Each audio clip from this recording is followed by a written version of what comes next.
नमस्कार दोस्तों। National current affair के सीरीज़ में आज हम लोग कुछ इम्पोर्टेंट टॉपिक देखेंगे जो हमारे एग्ज़ाम में इम्पोर्टेंट हो सकते हैं। तो अब एग्ज़ाम में टाइम कम ही है, 25-26 दिन है, तो आप थोड़ा सा रिवीजन पे ज़्यादा फोकस करेंगे और नए चीज़ पढ़ने पे कम ध्यान देंगे। और जहाँ तक करंट अफेयर की बात है तो एक प्लेलिस्ट बना हुआ है, आप उसमें जाइए और पिछले साल भर से ज़्यादा का मतलब जनवरी 2021 से बना हुआ है प्लेलिस्ट में, और सारे जो करंट अफेयर है आप वहाँ से देख सकते हैं और एक क्विक रिवीजन कर लीजिए। उससे आपको पूरे साल भर के करंट अफेयर पे एक अच्छी पकड़ हो जाएगी। उसके बाद बाकी आपको जहाँ से मन करे पढ़ सकते हैं। तो चलिए थोड़ा सा हम स्टार्ट करते हैं और देखते हैं कि आज कौन कौन से इंपॉर्टेंट क्वेश्चन हैं जो एग्ज़ाम में पूछे जा सकते हैं। एक पहला क्वेश्चन है स्मार्ट सिटी स्मार्ट अर्बनाइजेशन। यह जो समिट हुआ है यह हुआ है कहाँ? यह हुआ है सूरत में। और सूरत और इंदौर ये दो शहर है, दो शहरों को सर्वश्रेष्ठ शहर माना गया है। मतलब smart city smart urbanisation mission के तहत ये जो दो शहर हैं इनको सर्वश्रेष्ठ शहर की उपाधि दिया गया है। तो एग्ज़ाम में आपसे पूछा जा सकता है कि वो कौन कौन से दो शहर हैं। और अगर हम स्टेट की बात करें तो सबसे अच्छा स्टेट माना गया है यूपी को। ठीक है, तो सबसे अच्छा दो शहर कौन सा है? सूरत और इंदौर। और सबसे अच्छा स्टेट की बात करें तो वह स्टेट है आपका यूपी। ये चीज़ आप थोड़ा सा याद रखेंगे। इसी टाइप से वन लाइनर फैक्ट एग्ज़ाम में पूछा जा सकता है, तो आप इन सब चीज़ों को याद रखेंगे। एक इसमें इससे रिलेटेड और एक न्यूज़ है। एक है इंडस्ट्रियल वेस्ट स्टील स्लैग। यह बना है सूरत में। मतलब जो स्टील प्लांट होता है उससे जो कचरा निकलता है उस कचरे से रोड बनाया जाएगा।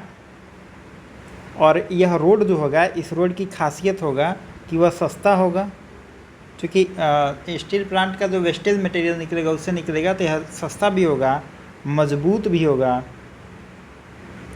और यह इन्वायरमेंट फ्रेंडली भी होगा। तो इस तरीके से यह नया टेक्नोलॉजी है, रोड बनाने का काम किया जाएगा। Industrial water waste steel slag से पहली बार ये बना है, कहाँ पे? सूरत में बना है। तो आपसे पूछा जा सकता है कि पहली बार रोड कहाँ पे बना है। ये नया इनिशिएटिव है रोड बनाने के दृष्टिकोण से अगर देखें तो ऐसा पूछा जा सकता है कि पहली बार भारत में इंडस्ट्रियल वेस्ट स्टील स्लैग से रोड कहाँ पे बन रहा है? तो ये बन रहा है सूरत में। ठीक है, सूरत का एक और न्यूज़ है। एक है कि इंडस्ट्रियल नहीं, इंडस्ट्रियल नहीं, ये इंटरनेशनल है।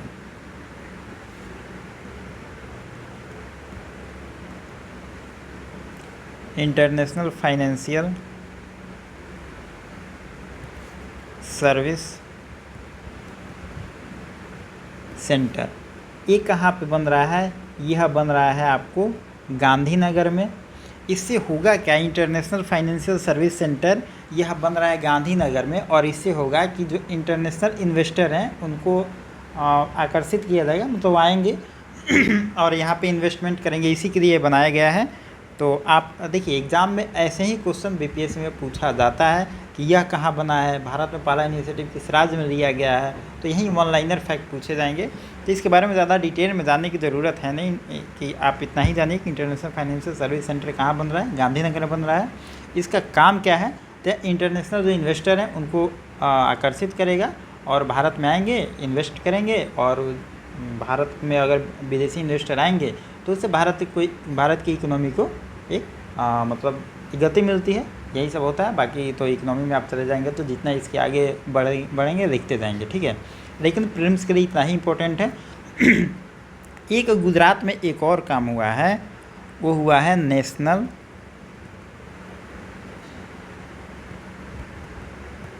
Judicial conference. ये हुआ है आपको गुजरात में। और इसके जो समिट हुआ तो उसमें जो राष्ट्रपति थे उसमें रामनाथ कोविंद उसमें राष्ट्रपति थे। ये गए थे, उद्घाटन किए थे। तो आप थोड़ा याद रखेंगे अब राष्ट्रपति बदल गई हैं, तो ऐसा नहीं कि मुर्मू का नाम आप लगा दें। ये कोविड जी उद्घाटन किए थे इसका। और ऐसा बीपीएससी पूछा है कि कोई समिट होता है तो उससे पूछ देता है कि इसके उद्घाटन कौन किए हैं, तो राष्ट्रपति जी किए थे। ये गुजरात में हुआ है। नेशनल जुडिशियल कॉन्फ्रेंस कहाँ हुआ है? गुजरात में हुआ है। और देखिए गुजरात से रिलेटेड जो भी 2-4 न्यूज़ था, मैंने सोचा कि एक जगह आपको रख दूँ कि आपको नोट्स में लिखने में और याद करने में आसानी होगी। एक गुजरात का एक और न्यूज़ है, ये है श्रेष्ठ जी परियोजना। श्रेष्ठ जी परियोजना, यह श्रेष्ठ जी परियोजना जो है यह हेल्थ सिस्टम को बढ़ावा देने के लिए है, यह हेल्थ सिस्टम को बेहतर करने के लिए है। और एक और न्यूज़ है गुजरात का, वह है नैनो यूरिया प्लांट बन रहा है। यह दुनिया का पहला है, यह दुनिया का पहला नैनो यूरिया प्लांट है जो कि बन रहा है गुजरात में। इससे होगा क्या, यह प्लांट बन रहा है, इससे होगा क्या, इस तरीके का एग्रीकल्चर से रिलेटेड जो भी अगर आपको न्यूज़ देखने की उम्मीद है तो 2-3 फैक्ट आपको हमेशा ही उसमें लिखना होता है। और यह सही भी है। प्रोडक्टिविटी बढ़ेगा, किसानों का इनकम बढ़ेगा और लागत जो होता है, लागत को कम करने का प्रयास किया जाएगा। यही जो भी टेक्नोलॉजी आती है एग्रीकल्चर में, 2-3 प्रयास यही होता है और यही सब उसका मकसद है। देखिए गुजरात से रिलेटेड 5-6 न्यूज़ था, मैंने एक जगह कवर कर दिया है। और गुजरात में कुछ ज़्यादा आए दिनों में काम हुआ है आजकल, करंट में आपको दिखेगा, क्योंकि गुजरात में अभी चुनाव होने वाले हैं और जहाँ भी चुनाव होने वाला होता है थोड़ा सरकार वहाँ पे फोकस ज़्यादा करती है। तो यही सब है। आप थोड़ा सा इन सारे न्यूज़ को एक जगह कलेक्ट कर लेंगे और आपको रिवीजन करने में आसानी होगी। ठीक है, तो ये सब गुजरात का न्यूज़ था। अब देख लेते हैं एक भगवत गीता से रिलेटेड न्यूज़ है। भगवत गीता 9th से 12th तक का जो सिलेबस है उसमें शामिल करने की बात कही गई है। यह कौन सा स्टेट किया है? यह किया है हिमाचल प्रदेश।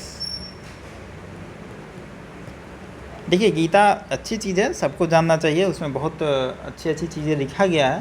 गीता में मुख्यतः अपने ड्यूटी को फॉलो करने पे फोकस किया गया है। बाकी तो बहुत सारी चीज़ें लिखी गई हैं, लेकिन उसमें मुख्य जो चीज़ है अपने ड्यूटी को फोकस करने पे ज़्यादा ध्यान दिया गया है, ज़्यादा इम्पोर्टेंस दिया गया है कि अपने कर्तव्य को अच्छे से निभाइए। और आपका कर्तव्य है कि पढ़ाई को अच्छे से करिए, बाकी चीज़ों को साइड में रखिए और अपने पढ़ाई बढ़िया से करिए। और अभी एग्ज़ाम का रिक्वायरमेंट भी वही है, तो आप गीता का ये जो मूल मतलब मंत्र है उसको फॉलो करिए, फ़ायदा होगा। तो यह जो है 9 से 12 तक हिमाचल प्रदेश की सरकार ने कही है कि हम सिलेबस में गीता को डालेंगे और बच्चों को पढ़ाएंगे। अच्छी चीज़ है, गीता सबको पढ़नी चाहिए, लेकिन धर्म को लेकर आजकल जो नया प्रोपेगेंडा चला है उससे मतलब अच्छी बात नहीं है। धर्म अच्छी चीज़ है, जो मानता है उसके लिए अच्छी चीज़ है, नहीं मानता उसके लिए भी अच्छी चीज़ है ना। भगत सिंह तो धर्म को नहीं मानते थे तो गलत थोड़े थे। गांधी जी धर्म को बहुत अच्छे से मानते थे तो भी सही थे। हर व्यक्ति सही है, मानने वाले भी, नहीं मानने वाले भी। तो लेकिन इसके नाम पे जो प्रोपेगेंडा चलता है वो गलत बात है। आपको सिर्फ इसमें यही याद रखना है कि जो भगवत गीता 9 to 12 सिलेबस में कवर किया है वो स्टेट है हिमाचल प्रदेश। हिमाचल प्रदेश का एक और न्यूज़ है, ये एक कांगड़ा चाय है। कांगड़ा चाय है, यह हिमाचल प्रदेश का है। इसको जीआई टैग मिला है, भारत के द्वारा इसको जीआई टैग तो मिला ही मिला है। अभी हाल फिलहाल में क्या हुआ है कि यूरोपियन कमीशन इसको जीआई टैग दिया है। अब आपने सुना होगा यूरोपियन यूनियन होता है, लेकिन हम यहाँ पे कमीशन की बात कर रहे हैं। तो जो यूरोपियन यूनियन है ना, उसका एग्जीक्यूटिव काउंसिल जो है वही है यूरोपियन काउंसिल। मतलब आप मान लीजिए कि यूरोपियन यूनियन ही है, तो कोई दिक्कत की बात नहीं है ना। आप इतना मानिए कि कांगड़ा चाय जो है उसको यूरोपियन यूनियन या उसके एग्जीक्यूटिव काउंसिल जो है यूरोपियन कमीशन, आप दोनों में से कुछ भी मानिए, कोई ज़्यादा अंतर पड़ता, टेक्निकल थोड़ा सा अंतर है, लेकिन आप मान के चलिए समझने के दृष्टिकोण से यूरोपियन यूनियन मान लिया है कि कांगड़ा चाय को जीआई टैग दिया जाए। अब इससे क्या होगा, अगर यूरोपियन कमीशन कहता है कि कांगड़ा चाय को जीआई टैग हम देते हैं, देखिए भारत में अगर जीआई टैग मिलता है तो उस लोकल चीज़ को पूरे भारत में लोग जानता है नेशनल लेवल पे। लेकिन जब यूरोपियन यूनियन मान रहा है तो उसके साइट पे इसको दिखाया जाएगा, वहाँ के लोगों की नज़र में आएगा और यूरोप में इसकी मांग बढ़ेगी, तो कहीं ना कहीं कांगड़ा चाय जो है इसकी निर्यात बढ़ेगी। ठीक है, इसकी निर्यात बढ़ेगी तो यह भारत के लिए अच्छी बात है। और इसको जो इससे जो रिलेटेड फार्मर हैं उनके लिए भी अच्छी बात है कि उनको अच्छा पैसा मिलेगा एक्सपोर्ट करेंगे तो, वगैरह वगैरह। और आपने हिस्ट्री में पढ़ा होगा कांगड़ा कल्चर जो है, हमने एक बार कभी करंट में शायद बताया था इसके बारे में डिटेल में। तो अगर कांगड़ा से रिलेटेड कुछ भी आए तो आप हिमाचल प्रदेश मारेंगे। ये आर्ट भी है इस एक, और ये चाय भी है, बहुत सारा कुछ है। जो भी अगर ऐसा कुछ आए एग्ज़ाम में तो आप उसको हिमाचल प्रदेश मानेंगे। और इसको अभी मान्यता कौन दिया है? यूरोपियन कमीशन, ठीक है। चलिए, एक न्यूज़ है किसान भागीदारी हमारी प्राथमिकता। तो किसानों को आय बढ़ाने के लिए और लागत इनका कम किए जाए, प्रोडक्टिविटी बढ़ाई जाए, इन सब चीज़ों के लिए हमेशा सरकार कुछ ना कुछ नया इनिशिएटिव लेके आती रहती है। इसी कड़ी में एक नया इनिशिएटिव अभी आया है, किसान भागीदारी हमारी प्राथमिकता, जिसको मिनिस्ट्री ऑफ एग्रीकल्चर के द्वारा चलाया गया है। तो देखिए, यह हमने इसलिए लिख दिया कि इस तरीके से बहुत सारा योजना का नाम एग्ज़ाम में लिखा जा सकता है। तो आप याद रखेंगे, यह इनिशिएटिव है किसान भागीदारी हमारी प्राथमिकता, मिनिस्ट्री ऑफ एग्रीकल्चर के द्वारा आया है। इसे किसानों को सरकारी योजना के बारे में बताया जाएगा कि वो अपना आय को कैसे बढ़ा सकें, अपना उत्पादन को कैसे बढ़ा सकते हैं, और अपना जो निवेश है उनका, मतलब इन्वेस्टमेंट जो उनका है एग्रीकल्चर में, उसको कैसे कम कर सकें। मतलब खर्च, इन्वेस्टमेंट नहीं, वहाँ पे अगर है तो खर्च की बात, जो खर्च उनका होता है, लागत कह सकते हैं, उसको कैसे कम किया जा सकता है और प्रोडक्टिविटी बढ़ाया जाए और इनकम को बढ़ाया जाए। इसी सब के लिए उनको सरकारी योजना के बारे में बताया जाएगा। यहीं से मतलब किसानों के मदद के लिए योजना आई है। तो यह प्रीलिम्स में तो इम्पोर्टेंट है, लेकिन ये सब जो टर्म है ना, मेंस में बहुत काम आता है। इकोनॉमिक्स का अगर आप लिख रहे हैं आंसर, तो वहाँ पे ये सब चीज़ें लिखने में काम आती है। एक और न्यूज़ है यहाँ पे एग्रीकल्चर से जुड़ा हुआ, एक एशिया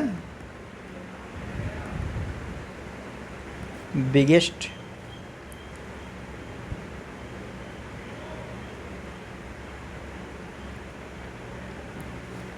इंटरनेशनल फूड फेयर, मतलब एक इंटरनेशनल फूड फेयर लगा है। यह एशिया का सबसे बड़ा है। इसको आहार,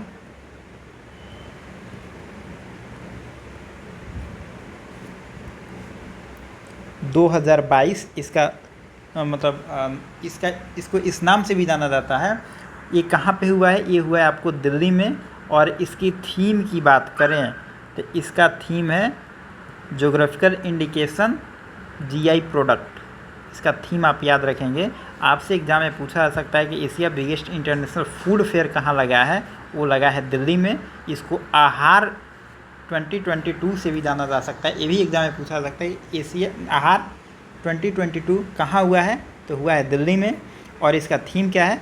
तो जीआई प्रोडक्ट इसका थीम है। ज्योग्राफिकल इंडिकेशन जो होता है, ज्योग्राफिकल इंडिकेशन प्रोडक्ट इसका थीम है, ठीक है। और यहीं से रिलेटेड दिल्ली में एक और घटना हुआ है। एक हुआ भारत ड्रोन महोत्सव। ये भारत ड्रोन महोत्सव कहाँ हुआ है? ये भी हुआ है आपको दिल्ली में। और यही भारत ड्रोन महोत्सव के उद्घाटन में मोदी जी ने बोल दिया था कि हम कहीं भी अगर कुछ सरकारी योजना का सर्विलांस करना होता है, जानकारी लेना होता है, तो हम ड्रोन भेज देते हैं और किसी को पता भी नहीं चलता, हम ड्रोन से जानकारी लेके वापस आ जाते हैं। तो बहुत इस घटना पे बहुत ट्रोल हुए थे। हालांकि ये बात सुनने में, कहने में बहुत फैंटेसी वाली बात लगती है, अच्छा बात लगता है, लेकिन प्रैक्टिकल ये बहुत ही गलत बात है। तो इससे बहुत ट्रोल हुआ था, बहुत मीम वगैरह बना था, अलग बात है। तो भारत ड्रोन महोत्सव, मोदी जी इसका उद्घाटन किए दिल्ली में। और पहला जो ड्रोन से डाक भेजने का पहला अगर एग्जाम्पल मिला है, कहाँ मिला है? गुजरात के कच्छ में। आप इसको याद रखेंगे, एग्ज़ाम में पूछा जा सकता है कि पहला जगह कहाँ पे ड्रोन से डाक भेजा गया है। वो जगह है गुजरात का कच्छ, ठीक है। एक और ड्रोन से रिलेटेड न्यूज़ है कि health sector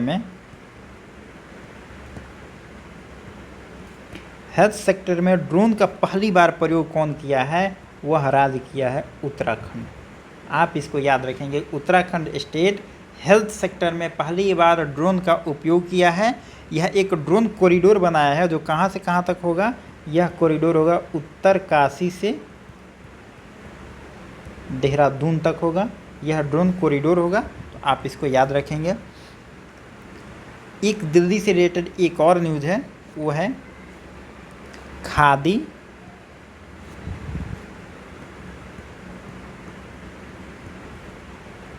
centre of excellence. ये हुआ है दिल्ली में। ये पहली बार है कि मतलब भारत में khadi centre for of excellence का उद्घाटन किया गया दिल्ली में, और ये किसके द्वारा किया गया है, निफ्ट के द्वारा किया गया है, ठीक है, national institute of fashion technology, national institute of fashion technology के तहत किया गया है। तो खादी सेंटर ऑफ एक्सीलेंस कहाँ पे किया गया, दिल्ली में किया गया है, जो निफ्ट के द्वारा किया गया है। तो ये सारा जो 2-4 फैक्ट था ये दिल्ली में हुआ है, तो आप एक जगह इसको नोट कर लेंगे, आपको रिवीजन में यहाँ से मदद मिलेगी, ठीक है। अब एक न्यूज़ है नेशनल टाइगर कंजर्वेशन अथॉरिटी। देखिए इसका एक समिट हुआ था, NTCA जो है, NTCA इसका एक समिट हुआ था, और कहाँ पे हुआ था यह इम्पोर्टेंट है। एक है पक्के रिजर्व, पक्के टाइगर रिजर्व है, ये कहाँ पे है, अरुणाचल प्रदेश में। और कभी कभी आप देखेंगे एग्ज़ाम में 2-3 टाइगर रिजर्व एक साइड में और स्टेट दूसरे साइड में पूछ जाता है, और मैचिंग में भी आता है, तो आप इसको याद रखेंगे। पक्के टाइगर रिजर्व हमेशा पिछली बार चर्चा में रहा है, मैंने कई बार करंट में पक्के टाइगर रिजर्व का चर्चा किया है।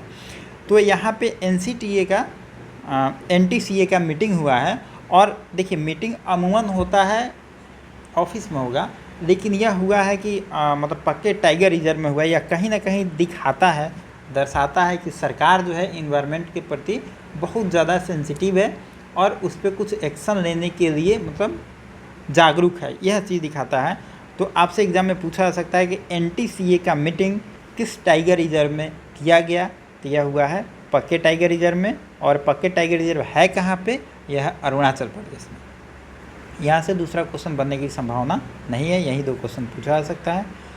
देखिए हम वही पॉइंट पे हिट कर रहे हैं जहाँ से एग्ज़ाम में क्वेश्चन पूछा जाए, क्योंकि टाइम कम है तो हम जल्दी इससे आगे बढ़ रहे हैं। एक है इंटरनेशनल क्रूज़ कॉन्फ्रेंस, ये कहाँ पे हुआ है। अगर इंटरनेशनल क्रूज़ कॉन्फ्रेंस की बात करें तो ये भारत में पहली बार हो रहा है, और यह हो रहा है आपको मुंबई में। यह मुंबई में हो रहा है। यह किसके द्वारा कराया जा रहा है, यह कराया जा रहा है फिक्की के द्वारा। और देखिए ऐसे जो ऑर्गेनाइजेशन है, फिक्की हो गया, सिडबी हो गया, सेबी हो गया, कई बार BPSC इस पर पूछा है। सिडबी और सेबी पे तो कई बार पूछा है कि इसकी स्थापना कब हुई थी, तो फिक्की भी चर्चा में पूछ सकता है। तो इसकी स्थापना हुई थी 1927 में, लगभग 95 ईयर इसकी स्थापना का हो गया। तो अगर आपसे दोनों में से कुछ भी याद रहे एग्ज़ाम में आए तो आप रिलेट करके आंसर निकाल लेंगे, ठीक है। एक मुंबई से रिलेटेड एक और खबर है, कोविड का नया वेरिएंट आया है यहाँ पे। कोविड-19 का नया वेरिएंट पाया गया मुंबई में, जिसका नाम है XE, ठीक है। अल्फ़ा, बीटा, गामा, डेल्टा तो वगैरह आया ही था, लेकिन मुंबई में एक नया वेरिएंट आया कोविड का, जिसका नाम पता चला, उसका नाम है XE वेरिएंट है। तो आप इसको भी याद रखेंगे। अभी पिछले 1-2 महीने का न्यूज़ है, तो एग्ज़ाम में पूछा जा सकता है। चलिए कुछ और देख लेते हैं। एक हुआ है, मुंबई की बात कर रहे हैं तो एक और न्यूज़ देख लेते हैं। वर्ल्ड कांग्रेस ऑफ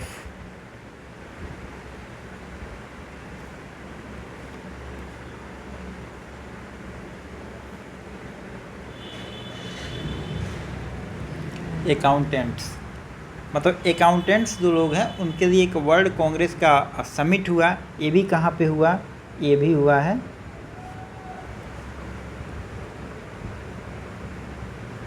है मुंबई में, ठीक है।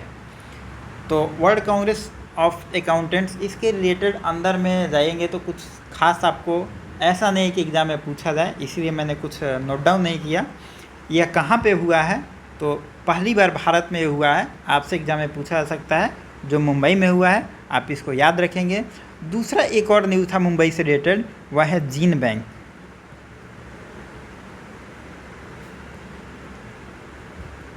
जीन बैंक प्रोजेक्ट जो है यह भी हुआ है। ये भारत का इस तरीके का पहला ऐसा प्रोजेक्ट है, ये भी आपको हुआ है मुंबई में। ठीक है, तो ये कुछ फैक्ट याद रखेंगे। एक और न्यूज़ है मुंबई से रिलेटेड, वह है इलेक्ट्रिक व्हीकल चार्जिंग स्टेशन। यह मुंबई में हुआ और इसमें खासियत क्या है, यह है बायोगैस से चलने वाला यह पहला इलेक्ट्रिक चार्जिंग स्टेशन है जो कि मुंबई में खुला है। देखिए इलेक्ट्रिक चार्जिंग वाला हमने पहले बताया है, लेकिन यह जो इलेक्ट्रिक चार्जिंग साथ में बायोगैस से अगर एग्ज़ाम में पूछे तो आप उसका आंसर मुंबई मारेंगे। मतलब इलेक्ट्रिक व्हीकल चार्जिंग स्टेशन जो बायोगैस से चलता है, और पहली बार भारत में हुआ है। कहाँ पे हुआ है? या मुंबई में हुआ है। तो आप ये सब फैक्ट 2-4 याद रखेंगे, एग्जाम में इस टाइप से वन लाइनर क्वेश्चन पूछा जा सकता है। ठीक है, चलिए आगे चलते हैं हम।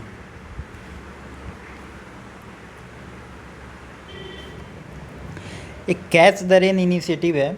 यह कैच द रेन जो इनिशिएटिव है यह कौन लॉन्च किया है? यह किया है मणिपुर। ये काम क्या करेगा? तो वाटर कंजर्वेशन पे काम करेगा, मतलब जल संरक्षण करेगा। तो इसमें कुछ ज़्यादा और है नहीं। कैच द रेन कौन स्टेट लाया है? तो मणिपुर लाया है, जो कि नाम से ही पता चल रहा है। कैच द रेन मतलब पानी को इकट्ठा करना, मतलब वाटर कंजर्वेशन से रिलेटेड है, तो आप इसको याद रखेंगे। एक मेडिकल टावर बना, ये बहुत अच्छा इनिशिएटिव। मेडिकल टावर के बारे में हम पढ़ रहे थे, बहुत अच्छा इनिशिएटिव है। यह कौन स्टेट लाया है? यह लाया है राजस्थान लाया है, यह जयपुर में बन रहा है।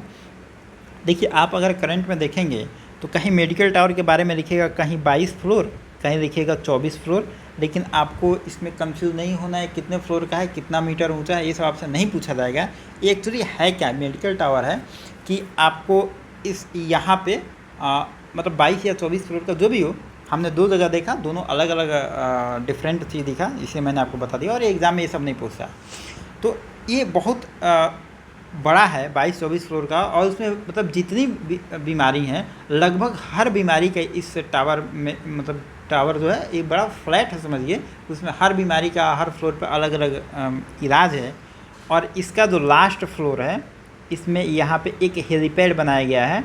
इसमें अगर बाहर से कोई मरीज़ आते हैं मतलब हेलीकॉप्टर द्वारा उनको लाया जाएगा अगर, तो यहाँ पे ऊपर में उतार के और लिफ्ट के द्वारा डायरेक्ट हॉस्पिटल में लाया जाएगा। तो बहुत अच्छा इनिशिएटिव है। इसके बगल में एक कॉरिडोर बनाया गया है कि अगर आपको एयरपोर्ट वगैरह चाहे बाहर कहीं जाना हो तो उस कॉरिडोर से आप चले जाइए। मतलब बहुत अच्छा आप ये इनिशिएटिव कह सकते हैं कि हेल्थ के सेक्टर में, और बहुत बड़ा हॉस्पिटल है।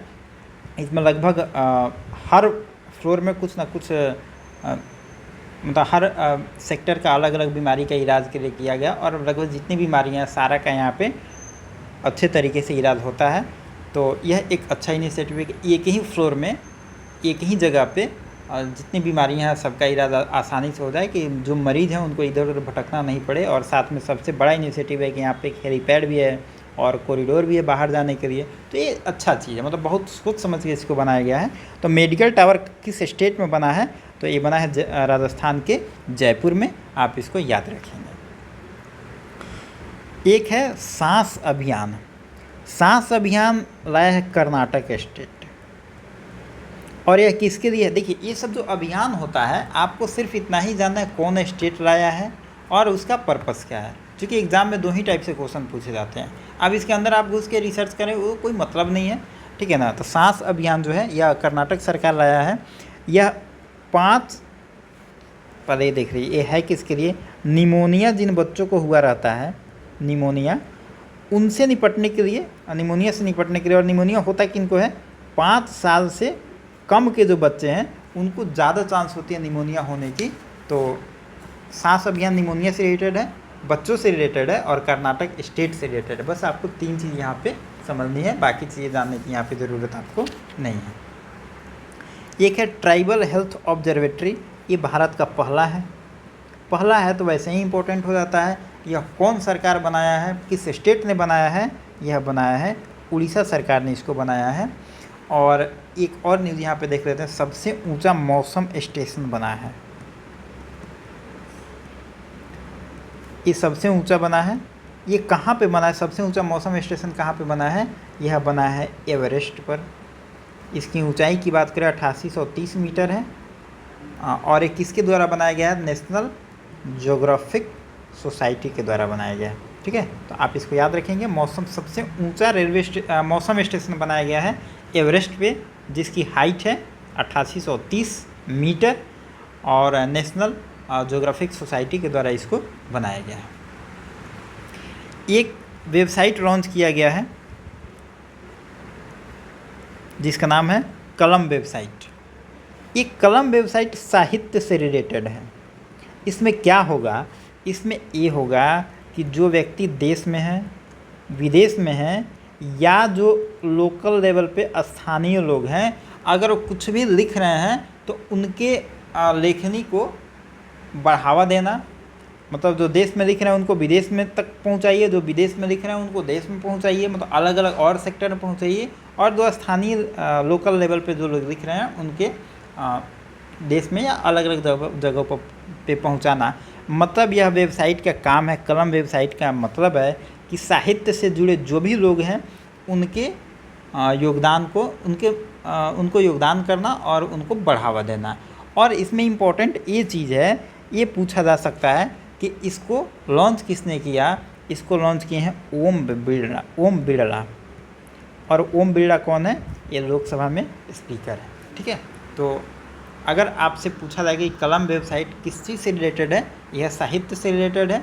और कौन इसका उद्घाटन कौन किए, मतलब लॉन्च कौन किए, तो आप राष्ट्रपति और प्रधानमंत्री ना मार के ओम बिरला को मारेंगे, क्योंकि स्पीकर बहुत कम ही चीज़ को उद्घाटन करते हैं। तो एग्ज़ाम में पूछा जा सकता है। एक टोमेटो फ्लू आया था, या अभी स्वाइन फ्लू, बर्ड फ्लू, आप ये सब सुने होंगे, लेकिन नया इनिशिएटिव है। नया इनिशिएटिव क्या कहेंगे? नया वायरस है, नया वायरस कहेंगे इसको। तो ये कहाँ पे आया है? ये आया है केरल में। बस इसमें ज़्यादा अंदर घुस के पीएचडी करने की ज़रूरत नहीं है। टोमेटो फ्लू कहाँ पे आया है? केरल में आया है। यह 5 साल के जो बच्चे हैं ना, 5 साल के जो बच्चे हैं या उससे कम के जो बच्चे हैं, उनमें ज़्यादा इफ़ेक्टिवली मतलब होने का चांस उनमें रहता है। तो और केरल से एक और न्यूज़ है। एक है वुमेन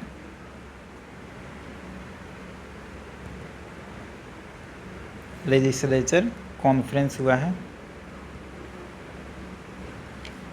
2022, यह हुआ है केरल में। और इसका उद्घाटन किए थे राष्ट्रपति जी रामनाथ कोविंद जी। मतलब मई का न्यूज़ है, तो राष्ट्रपति कोविंद जी उद्घाटन किए थे। तो वुमेन लेजिस्लेचर कॉन्फ्रेंस पहली बार हुआ है, यह केरल में हुआ। और इसमें महिलाओं को आगे आने के लिए इक्वलिटी की बात की गई है, और जो वुमेन एम्पावरमेंट वगैरह, महिलाओं से रिलेटेड जो भी समस्याएं हैं देश में, उनको निजात पाने के लिए ये सारी बातें इनमें कही गई। तो आपसे एग्ज़ाम में पूछा जा सकता है कि वुमेन लेजिस्लेचर कॉन्फ्रेंस 2022 कहाँ पे हुआ है? केरल में हुआ है। और उसका उद्घाटन कौन किए हैं? उसका उद्घाटन किए हैं राष्ट्रपति रामनाथ कोविंद, जो अभी अपने पद से रिटायर हो चुके हैं, और अभी राष्ट्रपति बनी हैं मुर्मू जी।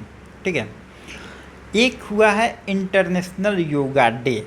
देखिए, इंटरनेशनल योगा डे मनाया जाता है 21 जून को, सबको पता होगा। हर साल नए नए जगह पे इसको मनाया जाता है। तो इस बार कहाँ मनाया गया, यह इम्पोर्टेंट है। इस बार मनाया गया है मैसूर में। वैसे तो हर जगह मनाया गया, लेकिन इंटरनेशनल योगा डे इस बार का जो 8वां जो योगा डे था, इंटरनेशनल योगा डे अगर कहें, तो मनाया गया मैसूर में। ठीक है, आप इसको याद रखेंगे। अगला क्वेश्चन है नेशनल साइबर फोरेंसिक लेबोरेटरी। यह क्या है? नेशनल साइबर फोरेंसिक लेबोरेटरी क्या है? यह जो साइबर क्राइम होता है उसको पकड़ने के लिए भारत में अभी देखेंगे तो लॉ बहुत अभी कमज़ोर है, और उसका जो एविडेंस कैसे जुटाया जाए वो भी अभी साक्ष्य मिलना भारत में थोड़ा सा मुश्किल हो जाता है, क्योंकि हमारे पास अभी लैब वगैरह बहुत कम है। तो इसी कड़ी में यह एक अच्छा प्रयास है कि एक फोरेंसिक लेबोरेटरी बन रहा है। यह कहाँ पे बन रहा है? यह बन रहा है हैदराबाद में। ठीक है, और इसके उद्घाटन कौन किए हैं? इसके उद्घाटन किए हैं अमित शाह। आपसे इसमें 2 ही फैक्ट पूछे जा सकते हैं। फॉरेंसिक लेबोरेटरी कहाँ पे बन रहा है? हैदराबाद में। अमित शाह इसका उद्घाटन किए हैं। बाकी इसमें कुछ क्वेश्चन बनेगा नहीं। और ये फॉरेंसिक लेबोरेटरी अगर बन जाएगा तो जितने साइबर क्राइम होते हैं उसमें जो अपराधी होते हैं उनको पकड़ने में थोड़ा सा मदद मिलेगी।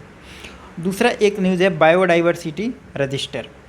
ये बायोडाइवर्सिटी रजिस्टर किस स्टेट के द्वारा बनाया गया है? यह बनाया गया है कलकत्ता के द्वारा।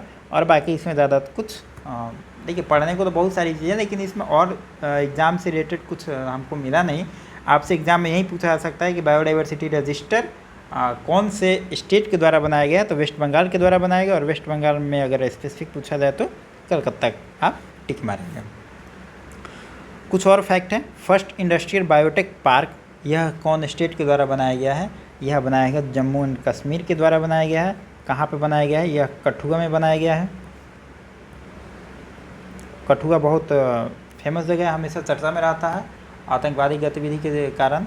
यहाँ पे हमेशा मतलब झड़प होते रहती है, तो कठुआ में हुआ है। और इसका उद्घाटन कौन किए हैं? इसका उद्घाटन किए हैं मनोज सिन्हा, जो उपराज्यपाल हैं जम्मू एंड कश्मीर के। ठीक है।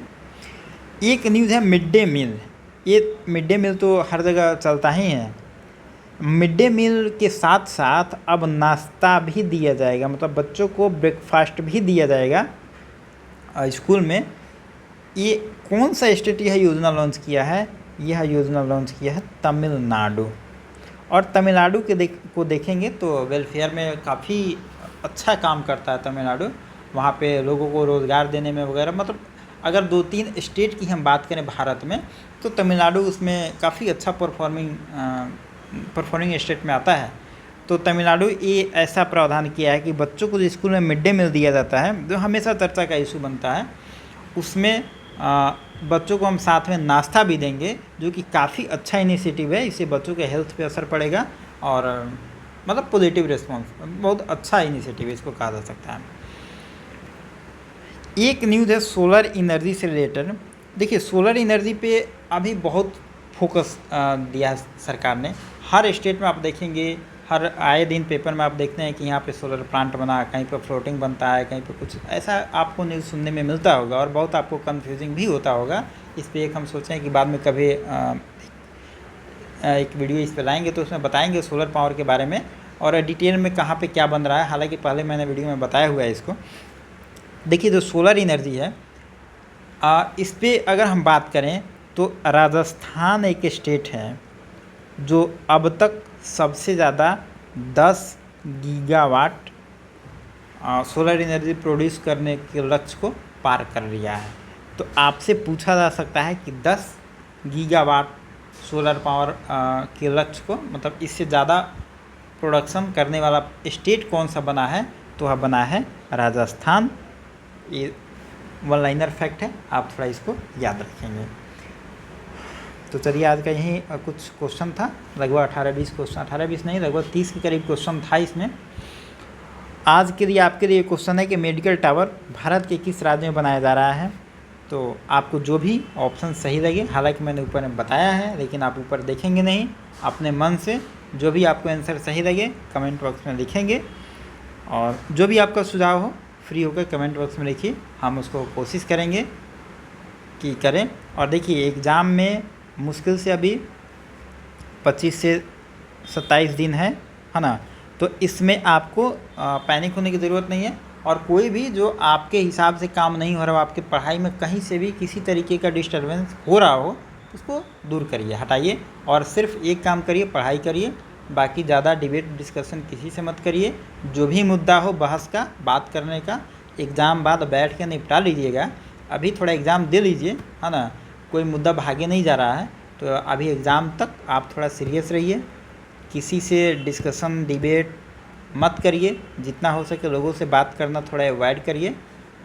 और जो भी आपकी पर्सनल समस्याएं हो, तो अगर कोई ज़्यादा डिस्टर्ब करे तो उसका नंबर आप ब्लॉक भी कर सकते हैं, लेकिन पढ़ाई में कंप्रोमाइज़ नहीं होना चाहिए। ठीक है, 25-27 दिन है, एग्ज़ाम पे फोकस कर लीजिए, नहीं तो रिज़ल्ट ख़राब होता है तो कोई नहीं पूछता है, ना घर वाले पूछते हैं, ना प्यार मोहब्बत पूछते हैं। बाकी सब तो आपके पास ही है, आपको जो करना हो करिए। लेकिन हम यही कहेंगे 25-27 दिन अच्छे से पढ़ाई कर लीजिए, बिना डिस्टर्बेंस के मोबाइल ऑफ रखिए, ज़्यादा बढ़िया रहेगा, पढ़ाई उसमें ठीक होता है। तो चलिए मिलते हैं फिर नेक्स्ट वीडियो में, और जो भी आपका सुझाव हो आप आंसर में बता सकते हैं। मिलते हैं नेक्स्ट वीडियो में। Thank you.